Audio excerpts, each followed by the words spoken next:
আসসালামু আলাইকুম। মির্জা আব্বাস ভাই অসুস্থ এবং সে অসুস্থতার আ কারণে অনেকেই সোশ্যাল মিডিয়াতে বিভিন্ন জায়গাতেই দেখলাম। বিশেষ করে সম্ভবত যারা বিএনপির ভাই-বোনেরা আছেন তারা বোধহয় বেশিরভাগ এইসব লেখাগুলো লিখছেন যে নাসিরউদ্দিন পাটোয়ারি হচ্ছে গিয়ে এই মির্জা আব্বাসের অসুস্থতার জন্য কারণ।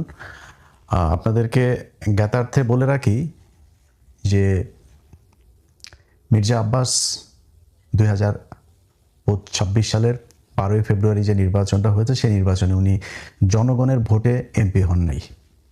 এটা ভাই আপনারা যারা আওয়ামী লীগের মতো গায়ের জোরে যদি কথা বলেন সেটা অন্য হিসাব। কিন্তু যদি যুক্তি আর বাস্তবতার প্রেক্ষিতে কথা বলেন তাহলে মির্জা আব্বাস যে ফেল করেছে সেটা আপনি নিজেও জানেন। আওয়ামী লীগের অনেক এই দিন একজনের সাথে কথা হচ্ছিল। উনি সম্প্রতি বাংলাদেশ থেকে এসেছেন, আওয়ামী লীগের সমর্থন করেন। বাট সে আবার আমারও পছন্দ করে ইন্ডিয়ার কারণে। তো উনি আমারে বললেন যে বলতেছে ভাই কোন এমপি ও আচ্ছা রহমত আলী না রহমতুল্লাহ যে রহমত আলী বোধহয় যে বাড্ডার ওই দিকের যে এমপি ছিল আওয়ামী লীগের, এর বউ নাকি আবার খুব ভালো মানুষ। হ্যাঁ, বউটা সে ভোট দিতে গিয়েছে পরের দিন দেখে তার বউয়ের ভোটটাও বউ দিতে পারে নাই, ভোট আরেকজন দিয়ে দিয়েছে, মানে ওই রাতের ভোটের যেটা 2018 সালে।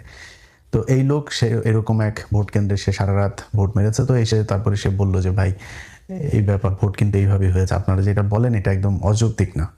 তো এটা কিন্তু আওয়ামী লীগের লোক সবচেয়ে ভালো জানে যে রাতে ভোটটা যে হয়েছে। আজকে বিএনপি 2026 সালের 12ই ফেব্রুয়ারি নির্বাচনে কি করেছে এটা বিএনপি পৃথিবীর সবচাইতে ভালো জানে। কিভাবে কি হয়েছে, কোন জায়গায় কাকে ঠকায় কাকে জিতানো হইলো কি, এগুলো সব কিছু ওনারা আমাদের চাইতে ভালো জানে। স্বীকার করবে না, এটাই হচ্ছে গিয়ে পার্থক্য। স্বীকার করার দরকার নাই, কিন্তু উনি কিন্তু একজন ভোট চোর। এবং দুনিয়াতে আপনি চুরি বাটপারি শয়তানি সব কিছু করবেন আর আপনি অসুস্থ হইলে সব কিছু মাফ হয়ে যাবে, বিষয়টা এরকম না। বাট আমাদের ভেতরে ওইটুকু মনুষ্যত্ব বোধ, মানবতা বোধ, সৌজন্যতা বোধ আছে সেইটুক যে একজন মানুষ অসুস্থ হয়েছে, মানুষ তো যাই হোক আশরাফুল মাখলুকাত হিসাবে আমি তাকে, তারপরে সে মুসলমান, আমি তাকে ভাই মনে করি, ভাই হিসাবে আল্লাহর কাছে দোয়া চাই আল্লাহ যেন ওনাকে সুস্থ করে দেখ। বাট এই যে দোষ যারা দিচ্ছেন তাদেরকে প্রথমে হিসাব করতে বলবো। মির্জা আব্বাসকে যদি নাকি ওনার ধরেন কোনো পাপ টাপ কিচ্ছু নাই, এই ভোট চুরি করেন নাই, উনি ভোটেই জিতে তারপরে সংসদ সদস্য হয়েছেন, উনি খুব ভালো মানুষ, ওনার মতো ভালো মানুষ এই দুনিয়ায় কেউ নাই। উনি এই যে ঢাকা ব্যাংকের মালিক, এই ঢাকা ব্যাংকের মালিক ওনার বাবার বাড়ি ঘর ভিটে মাটি বিক্রি করে তারপরে ঢাকা ব্যাংক দিয়েছেন। এখানে 1 টাকাও 2 নাম্বারই টাকা নাই। বিএনপির সময় উনি গণপূর্ত মন্ত্রী ছিলেন, ওই মন্ত্রী থাকা অবস্থায় 1 টাকাও খায় নাই, খুব সৎ অফিসার ছিলেন তিনি। এরকম একজন সৎ মানুষ মনে করে তারপরে ধরেন বক্তব্যটা যদি শুরু করি, এইবার আসেন যে এটার জন্য দায়ী কে। মির্জা আব্বাসের এই যে মনোনয়ন, এই মনোনয়ন পাওয়া নিয়েও কিন্তু দলের ভেতরে ওনাকে না দেওয়ার পক্ষে লোক ছিল। জিজ্ঞেস করেন বিএনপির লোকজনের, যারা বিএনপির, আমরা তো ভাই মানে আওয়ামী বিরোধী ছিলাম, বিএনপির সাথে তো আমাদের সম্প্রতি সম্পর্ক, বিএনপি আমাদেরকে শত্রু মনে করে, বাট বিএনপির ভেতরে তো অনেক বন্ধু বান্ধব আছে, অনেক সূত্র আছে, অনেক সাথে এখনো ভালো সম্পর্ক আছে। ওনাদের কাছে জিজ্ঞেস করেন আপনারা। ওনার স্ত্রী আফরোজা বেগম, উনি আপনার এমপি নির্বাচন করতে চেয়েছিলেন, যেখানে ওই যে হাবিবুর আছে না, ছাত্রলীগের সাবেক ছাত্রলীগের যে হাবিবুর, এই হাবিব হচ্ছে গিয়ে আপনার ওই আসনে আফরোজা চেয়েছিলেন, মানে মির্জা আব্বাসের স্ত্রী, ওনার পুরো নামটা আমার মনে নেই। ওনার স্ত্রী চেয়েছিলেন ওইখানে দাঁড়াইতে, খুব চেষ্টা করেছেন, ওনাকে দেওয়া হয় নাই। মির্জা আব্বাস এমপি হওয়ার পরে মন্ত্রণালয়ে মানে মন্ত্রিসভা গঠন হইল। সেই মন্ত্রিসভার ওইখানে কি মির্জা আব্বাসকে মন্ত্রণালয়ে দেওয়া হয়েছে? বলেন, আপনারা বলেন। বিএনপির যারা মির্জা আব্বাসের দেখলাম ওনারা দেখার জন্য সোজা প্রধানমন্ত্রী নিজেও গিয়েছেন ইয়েতে দেখা করার জন্য, হসপিটালে দেখা করার জন্য। তো উনি খুব গুরুত্বপূর্ণ এই কারণেই তো গিয়েছেন। তো ঠিক আছে, আমরা ধরে নিলাম যে ওনাকে বিএনপি খুব পছন্দ করতো। ওনাকে মন্ত্রী পদমর্যাদায় উপদেষ্টা বানানো হইল। এই আওয়ামী লীগের সময় মনে আছে আপনাদের একবার ওই যে দপ্তরবিহীন মন্ত্রী একজন ছিল, কে যেন আমি ভুলে গেছি ওটার নাম, কাউকে একজনকে দপ্তরবিহীন মন্ত্রী বানানো হয়েছিল, সুরঞ্জিত সেন গুপ্ত টুপ্ত বা কাউকে একজনকে, আমার মনে নাই তার নাম। তার নিয়ে আমরা খুব হাসাহাসি করতাম, ট্রল করতাম ফেসবুকে। তো এই যে মির্জা আব্বাস গয়েশ্বরচন্দ্র রায় এরকম কয়েকজনকে দপ্তরবিহীন মানে এই মন্ত্রীর পদমর্যাদায় উপদেষ্টা বানিয়েছে না, এটা কিন্তু গালের মধ্যে একটা জুতা মারা। মির্জা আব্বাস ওই জুতায় কতটা কষ্ট পেয়েছেন সেটা আপনারা মানে বাস্তবতা দিয়ে আপনাদেরকে আমি বুঝাই দিই। আপনাদের মনে আছে গয়েশ্বরচন্দ্র রায় এই উপদেষ্টা বানানোর পরের দিন একটা বক্তব্য দিয়েছিল, মনে আছে আপনাদের? পৃথিবীতে যতদিন বেঁচে থাকবে কোনোদিন গয়েশ্বরচন্দ্র রায় মন্ত্রী হবেন না। উনি নিজে বলেছেন আমি কোনোদিন মন্ত্রী হব না যতদিন পৃথিবীতে বেঁচে থাকব। কত কষ্ট পেলে তারপরে একজন মানুষ এই কথা বলতে হবে। আপনার কি মনে হয় না মির্জা আব্বাস ওই একই রকম কষ্ট পেয়েছে? মির্জা আব্বাসও পেয়েছে। অতএব মির্জা আব্বাসের যদি নাকি এই কষ্ট, এই ব্রেনের উপরে যে এই চাপ যদি কেউ দিয়ে থাকে সেটা বিএনপি দিয়েছে, নাসিরউদ্দিন পাটোয়ারি দেয়নি। এখন তারপরে আপনারা ধরেন তর্কের খাতিরে যদি তর্ক করতে যান, নাসিরউদ্দিন পাটোয়ারিকে এখন অনেকে বলছেন মামলা টামলা করবেন, ওনার বিরুদ্ধে কথাবার্তা বলছেন। নাসিরউদ্দিন পাটোয়ারির জায়গায় যদি নাকি মির্জা আব্বাসকে হারানো হইতো, নাসিরউদ্দিন পাটোয়ারি এখনো পর্যন্ত তো জীবিত আছে, সুস্থ আছে, ওরে পিটাই মেরে ফেলতো বিএনপির লোকজন। মনে আছে আপনাদের? মির্জা আব্বাসের বউ নিজে চলে গিয়েছে আপনার কেন্দ্রে, নিজে কেন্দ্রে গিয়ে, সে ভিডিও দেখেছেন আপনারা? নিজে গিয়া একজন বউ তো, ক্যান্ডিডেটের বউ তো এইভাবে যায় ভোট গণনা করতে পারে না, তাই না? তার এখানে ঢোকারই এখতিয়ার ছিল না, সে সেখানে গিয়েছে, গিয়ে তারপরে সেটা নিয়ে আপনারা সোশ্যাল মিডিয়া, নিউজ, পত্রিকা, টেলিভিশন সব জায়গায় দেখেছেন এই খবর। কেন গিয়েছিলেন? ভোট চুরি করতে গিয়েছেন। আপনি ভোট চোরের বউ, আপনি ভোট চোর। যদি বলেন যে নাসিরউদ্দিন পাটোয়ারির কারণেই সে মারা গিয়েছে, নাসিরউদ্দিন পাটোয়ারির কারণেই সেটা হয়েছে, নাসিরউদ্দিন পাটোয়ারির এইটুক দায়িত্ব নিয়ে নেওয়া উচিত। মারা গেলে মারা গেছে, আমার কথায় যদি সে এরকম অবস্থা হয়েছে, আমি সত্য কথা বলছি, আমি ভোটে আমারে জোর করে তারা চুরি করে জিতাইছে, এই জন্য করা হয়েছে। এই নাসিরউদ্দিন পাটোয়ারি সহ জামাত ইসলাম এই যে আজকে পর্যন্ত চুপ করে আছে না, এই জামাত ইসলাম ওই যে ওয়াক্কার বলেছিল বুকে পাথর বেঁধে তারপরে হাসিনাকে সে দেশ থেকে বের করেছে, এই জামাত ইসলাম বুকে পাথর বেঁধে তারপরে এই 12 তারিখে নির্বাচনটা মেনে নিয়েছে। কারণ জামাত ইসলামকে বলা হয়েছিল শুধু এক জায়গা থেকে না, আপনাদেরকে বললাম না, এটা জামাতের কেন্দ্রীয় নেতাদের সাথে যাদের পরিচয় আছে তারা জিজ্ঞেস করে নিয়েন যে কোন কোন জায়গা থেকে, দেশের ভেতর বাহির, উত্তরপাড়া দক্ষিণপাড়া বিভিন্ন জায়গা থেকে, কোন কোন জায়গা থেকে তাদেরকে বারবার ওয়ার্নিং দেওয়া হয়েছে। জামাত কিন্তু চেয়েছিল প্রতিবাদ করতে, রাস্তায় নেমে যেতে চেয়েছিল, এটা নিয়ে ব্যাপক গ্যাঞ্জাম তাদের করার লোকও ছিল, প্রস্তুতিও ছিল, তারা করতেও ছিল, বাট তাদেরকে বারবার করা হয়েছে যে না, কোনো কিছু করা যাবে না। তারা করেনি। তারা কিন্তু এই দেশের কথা চিন্তা করে, দেশটা গৃহযুদ্ধ বেঁধে যাবে, দেশে একটা খারাপ পরিস্থিতি তৈরি হবে, আওয়ামী লীগ, ইন্ডিয়া তারা সুযোগ নেবে, তারা নিজেদের ক্ষমতায় দাওয়ার চাইতে দেশের যে রাজনৈতিক পরিবেশ, এই পরিবেশটাকে তারা শান্ত রাখতে চেয়েছে, এই জন্য তারা ওই দিন গ্যাঞ্জাম করে নেই। আপনার মনে হয় না যে জামাতের এইটুকু ক্ষমতা আছে? এবং আপনারা বলে রাখি, জামাত ইসলামের যদি নাকি মাঠে নামে পিটাপিটি করতে আসেন না, বিএনপি আপনারা পিটাপিটি করে পারবেন না ওদের সাথে। অনেক বড় বড় কথাবার্তা বলতে পারেন। ওই যে ছাত্রলীগ, আওয়ামী লীগের লোকজন মনে আছে বিধবা নারীদের মতো জামাই মারা গেলে যেমন অসহায় হয়ে যায় না, ছাত্রলীগ, যুবলীগ, পুলিশ প্রশাসন ছাড়া ওইরকম আমরা ওদের বিধবা বলে খেপাইতাম, সবসময় পুলিশের পেছনে থেকে তারা বিশাল মাস্তানি করতো। আজ কোথায় রে বাবা তোরা? তোদের পুলিশ বাপ নাই আর সেনাবাহিনীর বাপেরা নাই, আজকে তোরা কোথায়? রাস্তায় আয়, আজকে তো রাস্তায় যাইতে পারিস না। তোর মারে খেদানোর পরে যখন বুঝছিস সরকার ক্ষমতায় নাই, 3 মিনিটের মধ্যে সারা দেশ থেকে তোরা উধাও হয়ে গেলি। এইরকম আন্ডা বাচ্চা সহ পৃথিবীর ইতিহাসে কোনোদিন এরকম হয়নি। তোরা এখনও দেখা হইলে তারপরে বড় বড় কথাবার্তা করে, আশপাশের থেকে দেয়, এই আপনার আওয়াজ দেয় যে রাজাকার। তো রাজাকার আমি তো প্রাউডলি বলি রে বেটা, আমি রাজাকার, আমার বাপ রাজাকার, আমি আর আমার আব্বা দুইজনে মিলে তোদের মাদেরকে নিয়ে পাকিস্তানিতে দিয়ে আসতাম। এটা তো আমি নিজে বলি, স্বীকার করি। আমি কি তোর বলদ মনে হয় আমারে? আমি ঠকবো কেন? আমি আর আমার বাবা দুইজন মিলে পাকিস্তান ক্যাম্পে দিয়ে আসতাম, মানে কি তোদের মাদের বোনদেরকে, মেয়েদেরকে দিয়ে আসতাম। তাহলে এখন পাকিস্তানের বীজ হইলি কারা? তোরা। তো তোরা রাজাকার বললে আমি তো প্রাউড ফিল করি। তুই আমার যেটা বলে খেপাইতে চাই ওটা আমি খেপি না। কি হবে? তুই রাজাকার বলবে, আমি তোরা বলবো তোর মা তো বিয়ে ছাড়ার মোদির সাথে যায় শুইতেছে, তোরা তো ওইটা আনতে পারিস না। তোদের মারে, তোদের আপারে আন, এটা তো আনতে পারিস না। তো এটা বলে ওনারা করতে চায়। যাই হোক, সেই রাজাকারের ওই আলাপে গেলে আবার অনেক অন্যদিকে চলে যাবে। তো এখন এই মির্জা আব্বাসের বিষয়ে যদি নাকি এখন মনে করেন জামাত ইসলাম মাঠে ওই দিন খারাপ কাজ করতো, তাহলে দেশের পরিস্থিতিটা খারাপ হইতো। বিএনপি হইলে এই ধৈর্য জীবনও দেখাইতো না, হেরে তারপরে বিএনপি জিতে আজকে করছে, ক্ষমতায় আছে, ভোটে হেরে। শোনেন, যেই সব জায়গায় 3,000, 4,000, 5,000 এরকম হয়ে যায় 57টা না 54টা আসনে।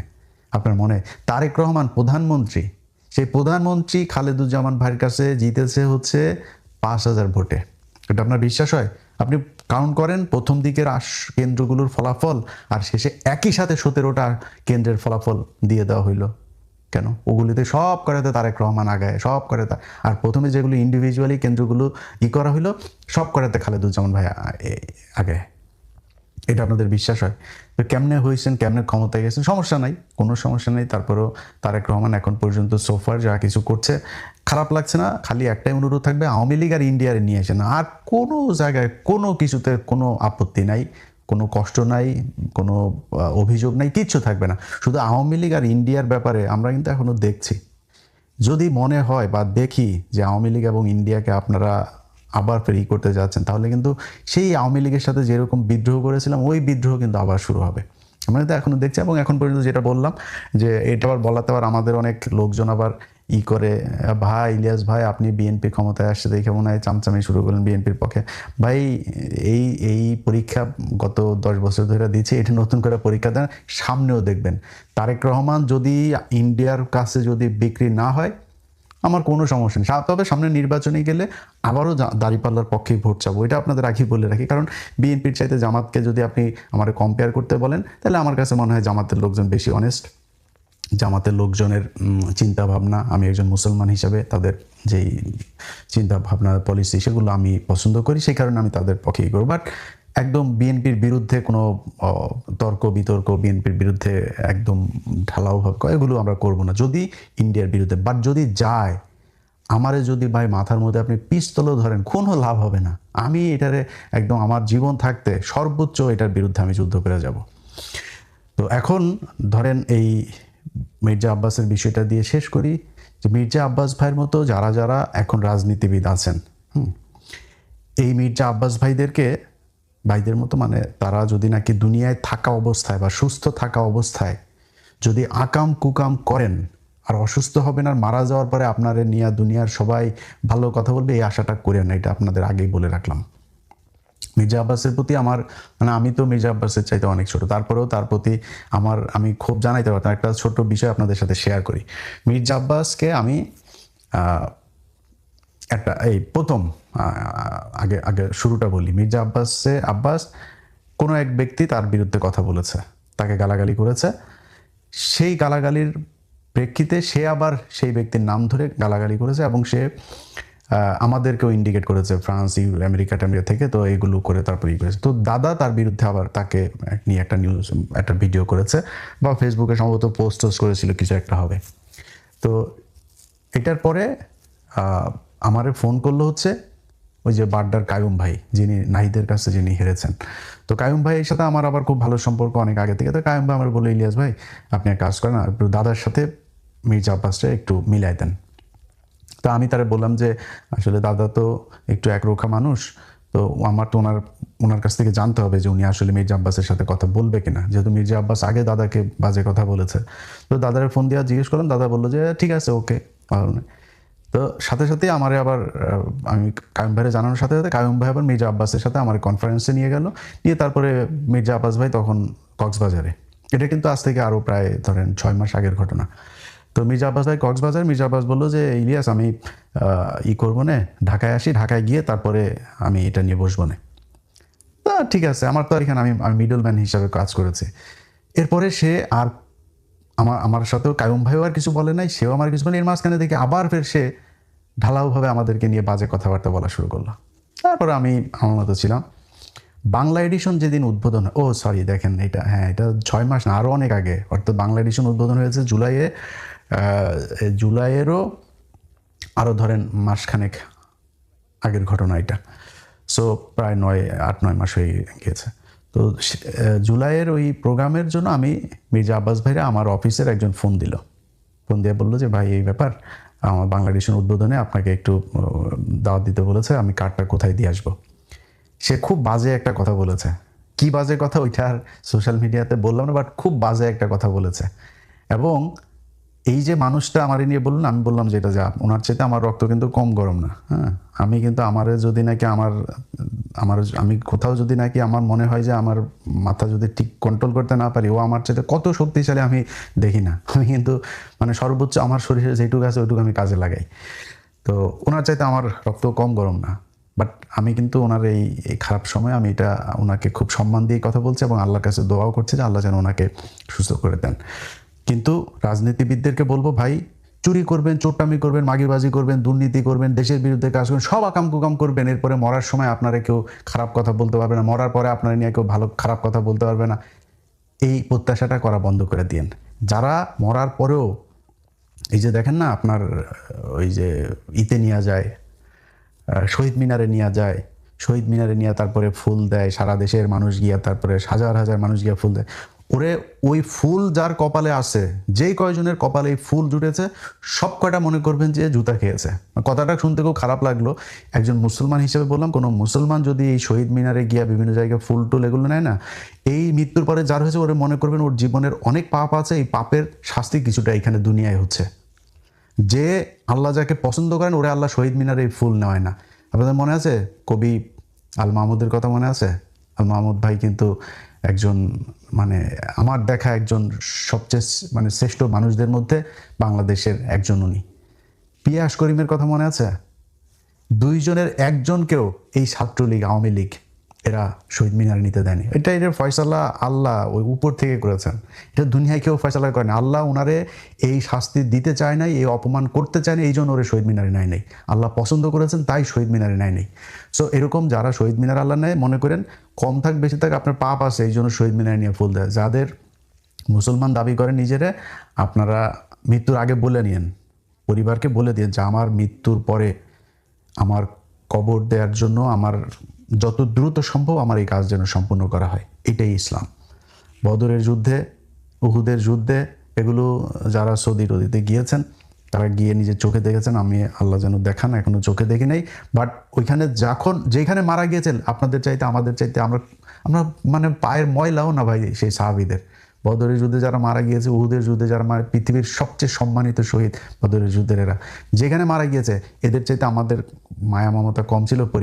পরিবারের কাছে পর্যন্ত নিয়ে আসে নাই, ওইখানেই কবর দিয়ে দিয়েছে সাথে সাথে। সো যত দ্রুত সম্ভব কবর দিয়ে দেওয়া উচিত, এটাই।